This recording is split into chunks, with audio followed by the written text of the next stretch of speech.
Bem-vindo ao terceiro vídeo da série de 4 vídeos sobre 4 fatos que podem tornar os resultados dos trabalhos científicos inválidos. Nesse terceiro vídeo eu vou falar sobre o terceiro fato. Esse terceiro fato é a má qualidade dos revisores. O revisor é aquele colega, médico, biólogo, enfermeiro, enfim, aquele profissional da área de saúde sobre o qual o artigo trata, que tem a obrigação, tem a função de fazer uma revisão do artigo que ele recebe, tanto sob o ponto de vista do conhecimento que ele tem sobre a questão, mas, sobretudo, mais importante ainda, do ponto de vista metodológico.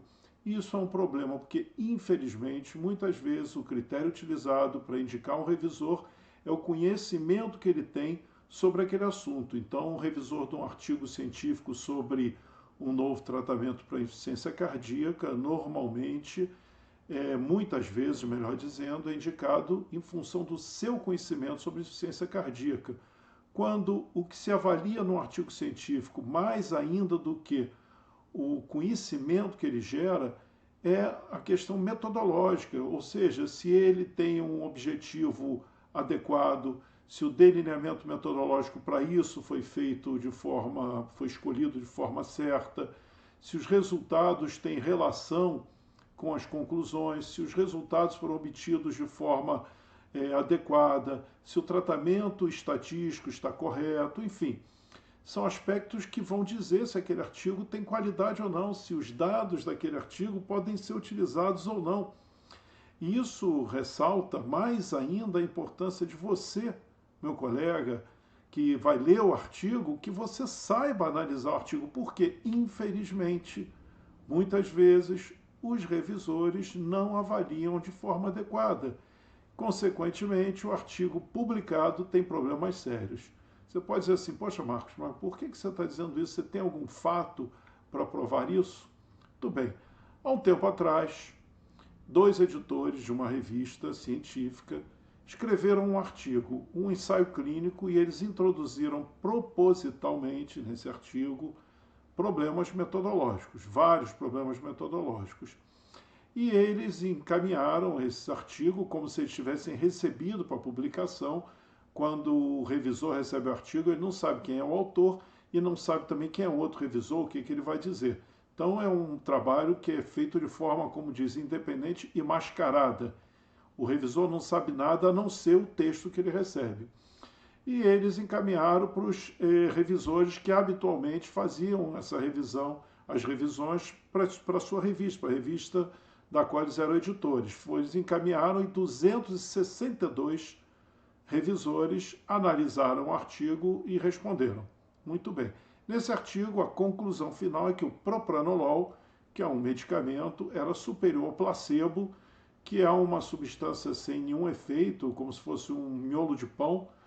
Então, provava, esse artigo concluía, melhor dizendo, que o propranolol era superior ao placebo no combate à enxaqueca. E eles publicaram a avaliação, o resultado da avaliação dos revisores no artigo, que foi publicado, está aqui, foi publicado em 1998, que era a avaliação dos revisores sobre esse artigo. Esse aqui não é um artigo sobre propranolol, é o artigo que fala o resultado da avaliação dos revisores. Aqui eu apresento um resumo. Alguns dos defeitos, alguns dos erros que esse artigo apresentava, num deles o artigo não definia o que era enxaqueca, que era o motivo do artigo, do estudo.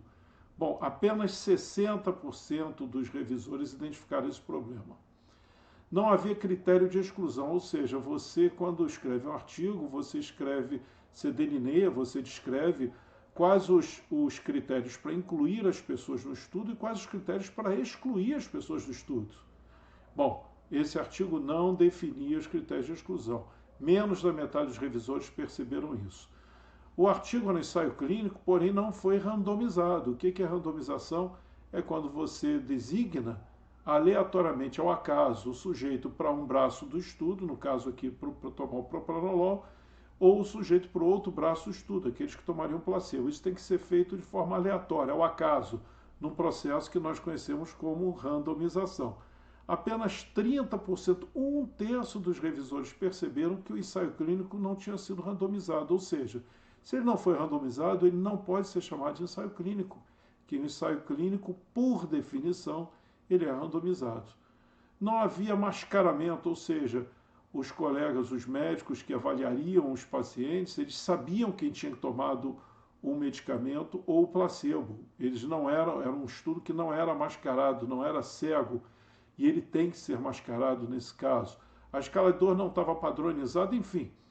Mas vejam que coisa, o tratamento que os indivíduos incluídos no estudo usavam antes de serem incluídos no estudo não foi descrito, apenas 7% dos revisores perceberam.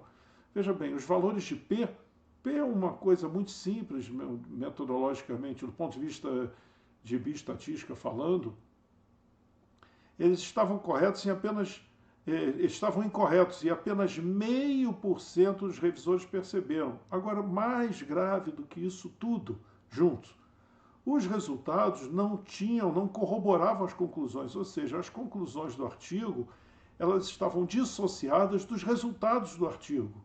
E apenas 32%, um terço dos revisores percebeu isso.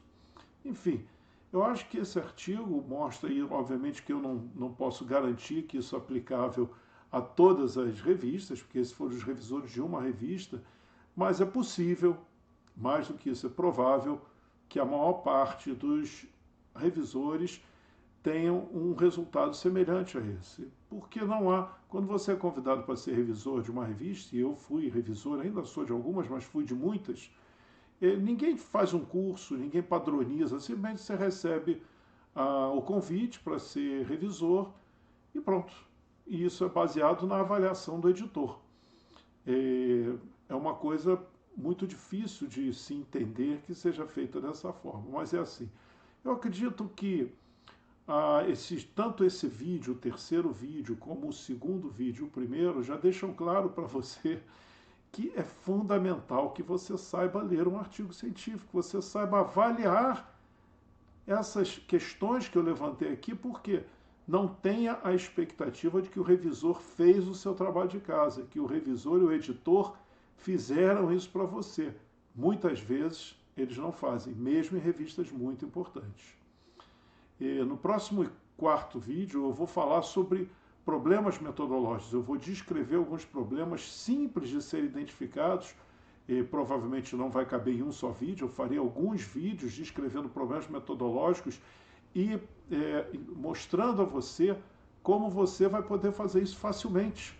Como você facilmente identificará problemas metodológicos e vai parar de ler o artigo, às vezes já no título, ou no objetivo, ou no delineamento metodológico, e não vai mais perder seu tempo lendo artigos que não servem para nada, porque os resultados simplesmente não são válidos. O meu nome é Marcos Conte, eu sou professor da Faculdade de Medicina da Unifase, em Petrópolis, e professor aposentado da Faculdade de Medicina da Universidade Federal do Rio de Janeiro.